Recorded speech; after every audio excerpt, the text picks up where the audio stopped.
ल आऊ म तिमीलाई बर्पिस सिकाउँछु है। ल बर्पिस गर्दा सबैभन्दा पहिला खुट्टाको पोजिसन मिलाउने, खुट्टालाई यस्तो वाइड गर्ने अनि यसरी सुत्ने। पुसअप वाला, पुसअप त गरेछौ नि तिमीले। ल हेर पहिला यस्तो पुसअप्स गर्ने अनि माथि आउने, यस्तो जम्प गर्ने अगाडि अनि फेरि माथि जम्प गर्ने अनि फेरि हात राख्ने तल पुसअप गर्ने अनि फेरि अगाडि जम्प गर्ने। अगाडि जम्प गर्दा पुरा हात खोल, यस्तो होइन, यसरी खोल्ने अनि माथि जम्प गर्ने। बुझ्यौ? ल तिमी पनि गर, तिमी गरेर देखाउ त मलाई फेरि, गरेर देखाउ। ल 5 गर फेरि, पहिला 5 गर, गुड। पुसअप उठ, अगाडि जम्प गर, गुड। अब माथि जम्प गर, गुड। फेरि गर, पुसअप पुसअप पुरा पुसअप गर, पुरा पुसअप गर्ने, गुड। अगाडि जम्प गर, अगाडि जम्प गर्ने, गुड।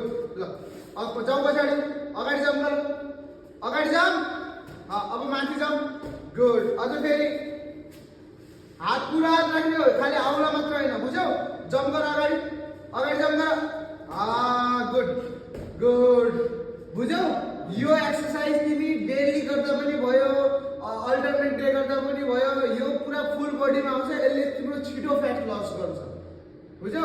यो एक्सर्साइज गर्ने, छुट्टी भए पनि गर्ने, नछुट्टी भए पनि गर्ने, घरमा भए पनि गर्ने, जिममा भए पनि गर्ने। यसको नाम हो बर्पिस। बुझ्यौ? कस्तो भयो 5 डे पानीले कस्तो लाग्यो तिमीलाई? मजा आयो नि? ल ठिक छ, आजबाट नै ट्राई गर्ने, ओके? ल फेरि अहिले डाउट छ भने चाहिँ मलाई सोध्ने, ओके? ल हजुरहरूले पनि सोध्नु होला अनि अरू केही फिटनेस रिलेटेड, हेल्थ रिलेटेड अरू केही डाउट छ भने मलाई कमेन्टमा भन्नु होला, ओके? फेरि भेट्छौँ नयाँ भिडियोमा। अहिलेको बिदा हुन्छौँ। जय नेपाल।